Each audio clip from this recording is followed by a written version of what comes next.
The streets of 21st century Iran are living in the Middle Ages. On one side are people starved into submission, forced to work a full month just to buy 1 gram of gold. On the other side, a metropolis of 10 million where the taps produce only the sound of air instead of water. People are not just in bread lines, they are also pushing and shoving each other with cans in their hands to store water for their homes. The regime is bankrupt.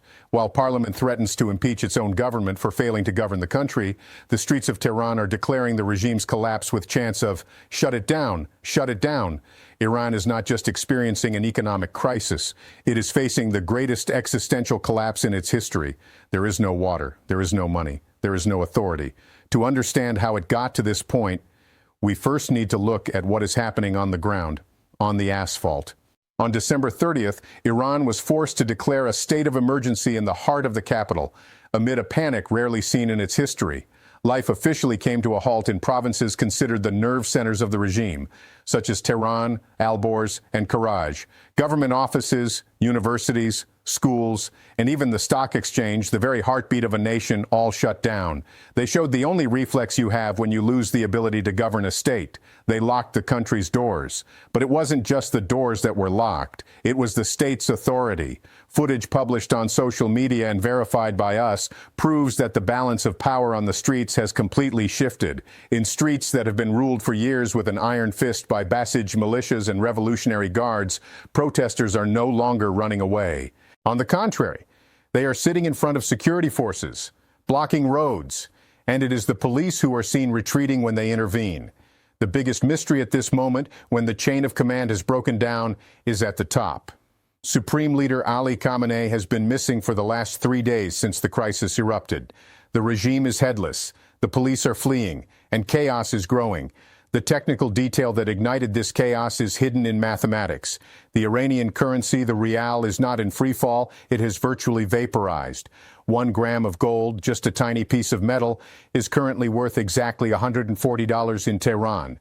Meanwhile, the official minimum wage earned by a worker in Iran who labors from early morning until late at night is only $110. Mathematics does not lie. And this math spells the bankruptcy of a nation. People's salaries are no longer enough to live on for a month, or even to buy a single gram of gold. The events that began on December 28, 2024, grew rapidly. Protests continue intensely on their 4th day, with the black market rate of $1 exceeding 450,000 rials. The shutters came down in the Grand Bazaar, considered the heart of Tehran. For those who understand Iranian politics, this is not just an ordinary strike. It is the final nail in the coffin of the regime. This currency devaluation has sent import prices soaring. Inflation is at 42 to 52%, and food prices have risen by over 66% in a year. Merchants cannot buy or sell goods. They are suffering losses. That is why shopkeepers in Tehran's historic Grand Bazaar have gone on strike. Shutters have come down, and areas such as Aladdin, Sharsu, and Lalazar have also been closed. The protests started out as economic, but quickly turned into political slogans: freedom, end dictatorship, and so on. The protests spread from Tehran to cities like Isfahan, Shiraz, Mashhad, and Kermanshah. University students also joined in. The anger we see in videos circulating on social media is not ideological opposition. It is a biological reflex. Hunger knows no ideology.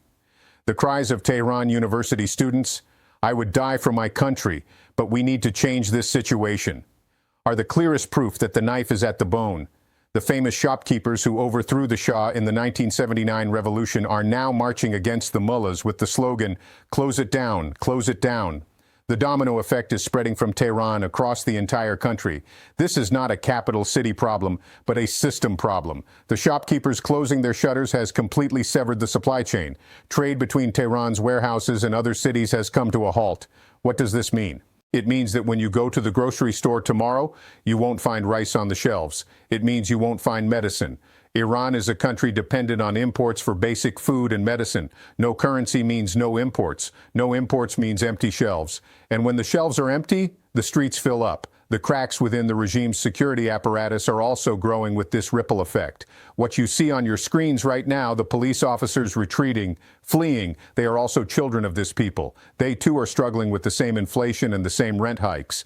Economic data may remain on paper, but what you encounter when you take to the streets is a pure struggle for survival. Iran is losing not only its currency, but also the basic necessities of life, water and food. The crisis unfolding in Tehran goes far beyond a stock market chart. It is a medieval simulation where a mother cannot give her child water and a father cannot bring bread home. The unrest that began with the water crisis is now turning into uncontrolled riots in bread lines. Government officials are appearing on screens, suggesting buying water as a solution. But the question is very simple and painful. With what money? In a country where oil revenues in the coffers have been depleted and foreign currency cannot even be found on the black market. Importing water is nothing more than a fantasy. This state of scarcity has shattered the social contract. The tacit agreement between the Iranian people and the regime has been torn up. People have realized that the state cannot protect them or even feed them. This is the most dangerous moment for a regime because the wall of fear has collided with the wall of hunger and collapsed. This fire in the streets has finally ignited the thick curtains of the palace, and a full-blown political cannibalism has begun inside. The regime is now devouring itself. Central Bank Governor Mohammad Reza Farzin resigned. President Pezeshkian called for dialogue, but the crackdown continues. Parliament Speaker Mohammad Baghir Ghalibaf appeared before cameras and openly and harshly threatened his own president, Masoud Pezeshkian. If you can't stop prices, we will remove you from office. This is a declaration of civil war within the regime. Why now? Because there is no money in the coffers. Top state officials have admitted that $6.7 billion that the oil ministry was supposed to bring into the country is missing. The money is simply gone. As lawmakers accuse each other of theft, state authority has collapsed. Oil revenues have been completely depleted in the first 8 months of the year, and the government is forced to loot the National Development Fund to pay civil servant salaries. The government is being forced to resign. Pezeshkian is cornered. The regime has lost its legitimacy under the economic wreckage. This picture shows us not a state crisis, but a state bankruptcy. On one side, the dollar exchange rate has skyrocketed to 1.44 million reals.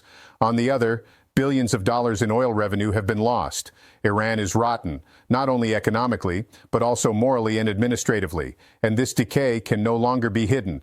From Shush Bazaar to Aladdin Shopping Center, it echoes everywhere with the sound of shutters closing. So, how long can a police officer whose salary has melted away and who cannot bring bread home swing his baton at his own neighbors, his own merchants? The regime's greatest fear is not the number of protesters. It is the security forces reaching the point of insubordination, and signals from the field indicate that this point is not far off. The warnings made by members of parliament saying, "I seek refuge in God from the wrath of the people," are actually an admission of their own fears. This ripple effect has hit not only the streets, but also industry. Iran's industrial production has effectively halted due to energy crisis and a lack of raw materials. And here the story goes beyond being just a tragedy for the Iranian people and becomes a global security issue. Because those factories don't just produce refrigerators or cars. Those factories produce the death machines raining down on civilians in Ukraine, the Shahed drones. The chaos in Tehran is the biggest blow to Moscow's supply chain. So, while the Iranian regime discusses evacuating its own capital with no electricity in its own factories, how will it provide Russia with uninterrupted ammunition? The answer is simple. It won't. The collapse at home will wipe out the military projection abroad. Now, let's pull the camera back a bit from the streets of Tehran and see what this fire means on the global chessboard. So, why is this chaos in Tehran setting off panic alarms in Moscow? Because the cheap Shahed drones that Vladimir Putin relied on to strike Ukraine, marketed as a game changer, are produced in this very country with its collapsing economy, power-cut industrial zones, and striking workers. For Russia, the equation is very simple and frightening. If the economy in Iran stops, industrial production stops.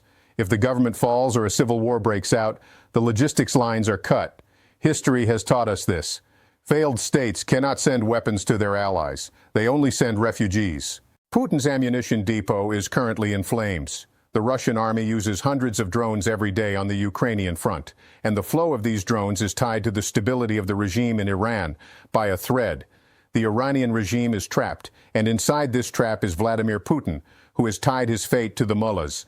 Moscow, already struggling in the Ukrainian quagmire, now faces the risk of losing its most loyal supplier. This is a strategic checkmate position for the Kremlin. What about the other major allies? As Iran burns, why have Tehran's most trusted Eastern Bloc allies, especially China, fallen silent? This is where the great betrayal comes into play. China is profiting massively from this crisis by buying Iranian oil at prices far below market value, almost for free. Beijing is not investing a single yuan in Iran's collapsing infrastructure or its parched cities. For them, Iran is not a strategic partner, but merely a cheap gas station to be exploited. While Tehran believes it has established an axis of resistance against the West, it has actually been transformed into a cheap resource depot exploited to the bone by its allies.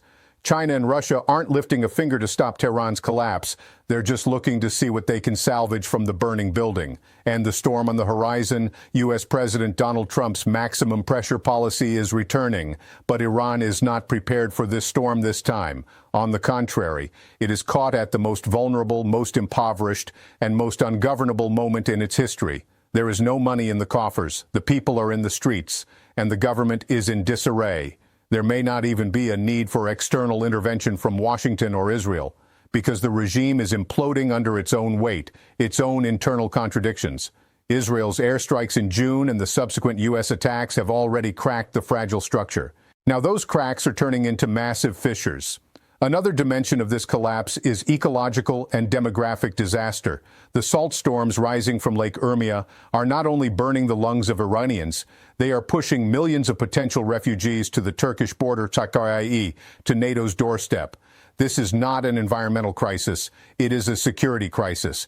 As the regime drowns in the salt desert it created, it is also destabilizing the region. But this time, this instability will not be enough to save Tehran, because the external enemy card no longer works on a father who cannot bring bread home.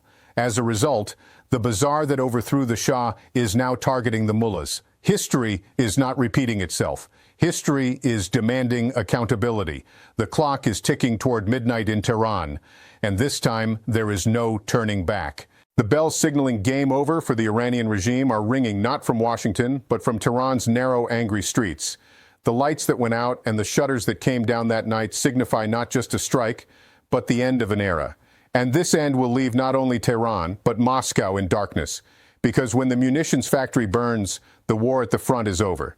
The regime is devastated, the economy is gone, and the people are no longer afraid.